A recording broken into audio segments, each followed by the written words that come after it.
उसका एक्सीडेंट हो रखा। तो मुझे लग रहा था वो नाइट में चला रहा था बंदा, तो नाइट में शायद झपकी वपकी आ गई है क्या है, पर सवारी तो थी नहीं, वो अकेला ही था। हाँ जी फ्रेंड्स, क्या हाल चाल है? आई होप सभी भाई अच्छे होंगे, स्वस्थ होंगे। दोस्तों आज दिन है 15 अगस्त 2025 और दोस्तों आज डे है फ्राइडे और आई होप सभी भाई स्वतंत्रता दिवस अपनी फैमिली के बीच मना रहे होंगे और सभी को ढेरों शुभकामनाएं। तो दोस्तों मैं अभी पहुंच गया हूं आपका सेक्टर 9 द्वारका और द्वारका से जा रहा हूं घर। और दोस्तों कल का निकला हुआ था, कल निकला था 10 बजे और अभी जा रहा हूं वापस। तो कल ही डिसाइड कर लिया था कि नाइट करनी है, क्योंकि दोस्तों 2 छुट्टियां पड़ रही थी, 15 अगस्त की भी और जन्माष्टमी की भी। तो 2 दिन फिर काम पे थोड़ा सा वो दिक्कत हो जाती, काम इतना होता नहीं है 15 अगस्त को भी, क्योंकि सभी की छुट्टियां होती है। तो मैंने डिसाइड किया था नाइट में चलाता हूँ, नाइट में जितना काम निकलता है निकाल लेंगे, बाकी अपना 12 बजे तक आ जाएंगे घर। तो अभी दोस्तों 12 तो बज चुके हैं, 12:30 से ऊपर हो ही रहा है टाइम। तो मैं बस पहुँच गया हूँ, आशीर्वाद चौक पे हूँ, सेक्टर 6 की रेड लाइट पे, और यहाँ से 10 मिनट की डिस्टेंस पे घर है मेरा। तो लास्ट ड्रॉप मैंने किया था यहाँ पर सेक्टर 9 और आज कल दोस्तों निकला था तकरीबन मैं निकला था, पहली ट्रिप मैंने स्टार्ट करी थी 10 बजे और 10 बजे से लेके अभी तक मतलब रात में मैंने काम किया था आपका 3-3:30। लास्ट ट्रिप मेरी हुई थी 3:30 बजे की, नोएडा सेक्टर 27 में। फिर उसके बाद वहीं पे दोस्तों रेजिडेंस एरिया था अपना, सेफ साइड होके फिर मैंने कहा यार अपना 2-3 घंटे तो सोना पड़ेगा। देखो अगर आप नाइट में कर रहे हो तो नाइट में सोना भी बहुत ज़रूरी है दोस्तों। कंटिन्यू आप गाड़ी सोचो कि प्रीवियस डे में सुबह निकलोगे और रात को भी कंटिन्यू करोगे, पॉसिबल नहीं है। और देखो वो रिस्क वाली बात हो जाती है, फिर आप रिस्क में गाड़ी चलाओगे तो एक्सीडेंट होने के चांसेस हैं। और मैं सुबह आपका DND से जब आ रहा था ना, आश्रम वाला फ्लाईओवर चढ़ रहा था, वहाँ पर एक रैपिडो बाइक वाला, तकरीबन 5-5:30 बजे की बात है दोस्तों, उसका एक्सीडेंट हो रखा। तो मुझे लग रहा था वो नाइट में चला रहा था बंदा, तो नाइट में शायद झपकी वपकी आ गई है क्या है, पर सवारी तो थी नहीं, वो अकेला ही था। तो इस तरीके से दोस्तों रात में ड्राइव करते हो ना तो बहुत सेफ साइड होकर ड्राइव करो, क्योंकि रात में झपकी भी आती है कंटिन्यू। देखो जो शाम को चलाते हैं उनको पता है वो अपनी नींद पूरी लेके चलते हैं, तो इसलिए उनको दिक्कत नहीं होती। जो मेरी तरह जैसे मैंने किया है तो उसमें दोस्तों नींद बहुत ज़रूरी है। तो मैंने 3:30 बजे नोएडा सेक्टर 27 छोड़ा। उसके बाद दोस्तों अपना डाउन करी सीटों को, 2 कुशन रखे हुए मेरे पास। तो इसको ये जो हेड है ना दोस्तों, इसका ये हेड हट जाता है। अगर आप देखो ना, आपको ट्रिक बता देता हूँ मैं, बिल्कुल आपको बेड जैसा कंफर्ट मिलेगा इसमें। अगर आपको गाड़ी में सोना है तो ठीक है, आप इसको सीट को आगे करोगे, एकदम आगे तक सटा के ले जाओ, फिर इसका हेड खोल दो पीछे का और फिर इसे डाउन कर दो, बिल्कुल आपका बराबर हो जाएगा। और जैसे आप घर में जैसे बेडरूम पे आप पलंग वगैरह पे लेटते हो, सेम वैसी फीलिंग आ जाएगी। बस एक चादर रखो साथ में, क्योंकि मच्छर वगैरह बहुत होते हैं दोस्तों। तो मेरे पास थी नहीं, मच्छर काट गए थे, पर फिर भी। और एक चीज़ हमेशा ध्यान रखो, जब भी आप सोते हो ना, सबसे पहले आप जांच लो आसपास में रेजिडेंस एरिया हो, आसपास सेफ साइड हो तभी। और साइड के शीशे दोस्तों इतने इंच आपको खोल के रखने पड़ेंगे, क्योंकि क्या करते हैं काफ़ी ड्राइवर भाई AC ऑन करके सो जाते हैं। AC कभी भी कट ऑफ मार जाए, बंद हो जाए तो गाड़ी बंद हो जाए, आप तो सो रहे हो गफलत में एकदम घुटन में दोस्तों। बहुत भाइयों के साथ ऐसा हुआ है।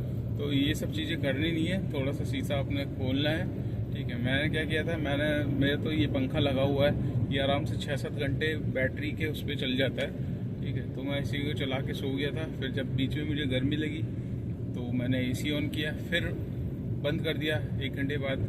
फिर ऐसे करके मतलब मैं सोया 3 घंटे में सोया और 6:45 बजे आँख खुली। आँख खुल के फिर मैंने कहा यार अब देखते हैं काम वाम होता है कि नहीं। वहीं पे अब मॉर्निंग वॉक की आदत हो गई है, तो मॉर्निंग वॉक जाना नहीं हुआ, तो गाड़ी के आसपास ही 8-10 चक्कर मारे। और फिर मेरे पास तकरीबन आपका 7:15 बजे मेरे पास राइड आई आपका सीधा इधर की, क्या कहते हैं, हौज खास की। हौज खास छोड़ा, हौज खास के बाद फिर मेरे पास आ गई जनकपुरी की रैपिडो में। रैपिडो के बाद फिर मेरे पास आई नोएडा सेक्टर 63। तो नोएडा सेक्टर 63 छोड़ा, सेक्टर 63 से फिर मेरे पास आई आपका इधर हौज खास की। तो हौज खास छोड़ा, हौज खास के बाद सॉरी हौजखास नहीं, मेरे पास आ गई थी नोएडा सेक्टर 63 से GK1 की। तो GK1 छोड़ा, GK1 से फिर मैं खाली आ रहा था क्योंकि मैंने सोच लिया था 12 बजे तक काम करूँगा, 12 से ज़्यादा नहीं। तो लोकेशन मैंने डाल दी मानेसर साइड की। तो मानेसर साइड की दोस्तों लोकेशन डालने के बाद ना सीधा घर की राइड मिल गई सेक्टर 9 द्वारका की। तो कभी भी आप जैसे इसमें ऊबर में एक चीज़ मैं बता दूँ, ये ट्रिक है और फैक्ट है, आपकी डेस्टिनेशन कहीं की भी हो, आप नांगलोई रहते हो, आप मुखर्जी नगर रहते हो, कहीं भी रहते हो, आप वहाँ की लोकेशन ना लगा के अपोजिट लगा दो, फिर आपको डायरेक्ट घर की राइड देता है। इसका ये फड्डा है। मैं मानेसर की लगाई तो मेरे को डायरेक्ट द्वारका सेक्टर 9 की दे दी। तो एक बार करके देखना है। मैं 9-10 साल से देख रहा हूँ। पहले मैं बहुत डालता था घर की, द्वारका की बिल्कुल अपोजिट दे देता था, पीरागढ़ी दे देता था, सुल्तानपुरी दे देता था, पीतमपुरा दे देता था, रोहिणी दे देता था। तो अब सबक ले लिया है। तो आप भी जो भी भाई नए हैं इस लाइन में, तो इस चीज़ को ऐसे करके देखो, आपको डायरेक्ट घर की मिलेगी। हाँ, हालांकि ओला में राइड तो घर की मिलती है, ओला में इतनी दिक्कत नहीं है। ओला में आप डालोगे ना, ओला में एकदम एक्यूरेट आपके आसपास की, मतलब 2-4 किलोमीटर की वो उसकी है। नहीं तो पहले तो बिल्कुल सटीक देता था मेरे को। तो मैं खुद मानता हूँ कि भाई ओला एग्जैक्टली उसी लोकेशन की देगा जहाँ आपका घर है। जैसे मैं द्वारका सेक्टर 3 रहता हूँ ना, तो राजापुरी या सेक्टर 13 इसके आसपास की राइड देता था। तो अब जा रहा हूँ दोस्तों घर। और आज का आप काम जानना चाहेंगे, महेश भाई ने काम कितना कर लिया।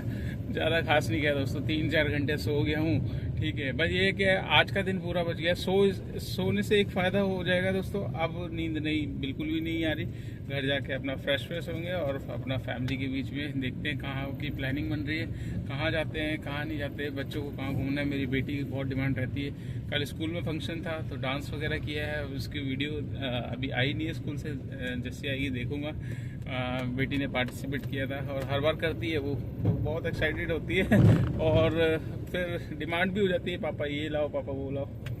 तो दोस्तों आज का काम मैं आपके साथ शेयर कर देता हूँ। आज का काम कितना हुआ है, आज और कल का टोटल मिला के मैं बता देता हूँ। ठीक है, बाकी मैं कहाँ गया इतनी ना मुझे याद रहेगी, पर राइडें बहुत ज़्यादा करी है। ठीक है, बट हाँ एक चीज़ की दोस्तों आपने देखा होगा, मैंने 2 दिन पहले भी वीडियो डाली थी और बताया था कि ऊबर में 90% बुकिंग्स आना कम हो गई है। अब ये हाल है कि दोस्तों मैं ओला की राइड लेकर जा रहा हूँ ना, ऊबर ऐप ऑन है, नोएडा से दिल्ली आ गया हूँ तब भी ऊबर की एक भी राइड नहीं बजी। तो आप सोचिए कहाँ जा रही है बुकिंग्स जा रही है ऊबर ब्लैक गाड़ियों पे, ऊबर फ्लिट गाड़ियों पे, और उनकी हो रही है चांदी। तो जो ऊबर फ्लिट और ऊबर ब्लैक चला रहे हैं दोस्तों, उनकी कमाई में इजाफा हो रहा है। और ऊबर इस तरीके से पास ला के ना हमें मतलब वो कर रही है कि भाई या तो पास ले लो, पास भी ले रहे हैं, पास लेने के बाद भी कोई ज़्यादा खास नहीं है। शुरू में रेट थोड़े अच्छे दे रहा है, बाकी वही अपने उसमें ही आ रहा है रिदम में ये। तो इस तरीके से दोस्तों ऊबर की बुकिंग हो रही है चोरियाँ, और आप भी देख लेना। मैं तो पूरा अनुमान लगा के, और जैसे ऊबर ब्लैक के बंदे से बात करी थी, उसने जो खुलासा किया वो सारी चीज़ें मैं आपके साथ में रख दी। तो इस तरीके से दोस्तों हो रहा है। तो एक कंपनी के भरोसे बिल्कुल भी मत चलो, कोई कंपनी किसी की सगी नहीं है। जिसमें आपको प्रॉफिट मिल रहा है, ओला में मिल रहा है ओला चलाओ, ऊबर में मिल रहा है ऊबर चलाओ, रैपिडो में मिल रहा है रैपिडो चलाओ। ठीक है, बस ये देख लो कि आपको जो किलोमीटर है ना 10 रुपये किलोमीटर से ऊपर पड़ना चाहिए। कम से कम आपको जितनी भी किलोमीटर है, 20 किलोमीटर है तो आपको 300 रुपये मिलना चाहिए, 30 किलोमीटर है तो आपको 450 रुपये मिलने चाहिए, और 35 से 40 किलोमीटर है तो उसमें 550 से लेकर 600 रुपये तक का फेयर मिलना चाहिए। क्योंकि ये ट्रिप्स जितनी भी बड़ी होती है ना दोस्तों, उसमें घंटे भी उसी हिसाब से लगते हैं। तो कोई हमें ज़्यादा अच्छा फेयर नहीं मिलता है। हम सोचते हैं 650 मिल गए, पर 650 जब मिलते हैं ना, वो ठीक है कि रीजनेबल लगता है कि चल हमने 2 घंटे खर्च किए, 2 घंटे में हमने 600 कमाए, बट 10 रुपये से ऊपर होना चाहिए। तो इस चीज़ को ध्यान रखना। और काम मैं आपके साथ शेयर कर देता हूँ। काम मेरा टोटल जो हुआ है दोस्तों 86 से 42 रुपये का मेरा काम हुआ है, 8,642 रुपये का, जिसमें से 1600 कुछ रुपये की मेरी CNG लग चुकी है। तो टोटल CNG का हटा के सब कुछ हटा के 7,011 रुपीज़ मेरे हाथ में आ रहे हैं, जिसमें आप 2 दिन की गाड़ी की मेंटेनेंस लगा लो, क्योंकि 2 दिन चला रहा हूँ, तो 600 रुपये और निकाल लो गाड़ी की मेंटेनेंस की, 600 रुपये निकालेंगे। एक 2 दिन का ओला का सब्सक्रिप्शन प्लान ले लो, आज और कल का 200, तो 800 रुपये और निकाल लूँगा। तो बचेंगे 6200 रुपये। 6200 रुपये की नेट इनकम है दोस्तों। इसमें मुझे किसी को कुछ नहीं देना। गाड़ी आपकी नहीं है तो उसकी EMI पे करनी पड़ेगी, और ड्राइवर रख रहा है तो उसकी सैलरी निकालनी पड़ेगी, तब जाके आपके पास नेट इनकम निकल के आएगी। तो नाइट मैंने इसीलिए करी थी दोस्तों, आज का दिन अपने फैमिली के बीच मनाऊंगा, और फिर 2 दिन छुट्टियां पड़ रही है, इस वजह से निकलना पड़ा, वरना निकलता नहीं, छुट्टी करता।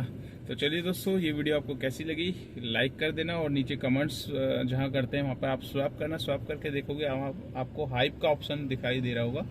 वीडियो अच्छी लगे तो हाइप दे देना वीडियो को, क्योंकि आगे पहुंच जाएगी, उन भाइयों के पास जाएगी जो जानना चाहते हैं ओला उबर में कैसा काम चल रहा है। और अगर आप मेरी वीडियो फेसबुक के थ्रू देख रहे हो तो उसको भी फॉलो कर लो, ज़्यादा से ज़्यादा शेयर कर दो। जितना शेयर करोगे हेल्प मिलेगी और भाइयों को नॉलेज मिलती है। देखिए दोस्तों, अपनी तरफ से यही है फर्स्ट प्रायोरिटी के ड्राइवर भाई कहीं कंफ्यूज ना हो किसी चीज़ में, जो दिक्कतें आ रही है अपनी वीडियो के माध्यम से जो एक्सपीरियंस मिलता है वो आपके साथ शेयर कर देता हूं दोस्तों।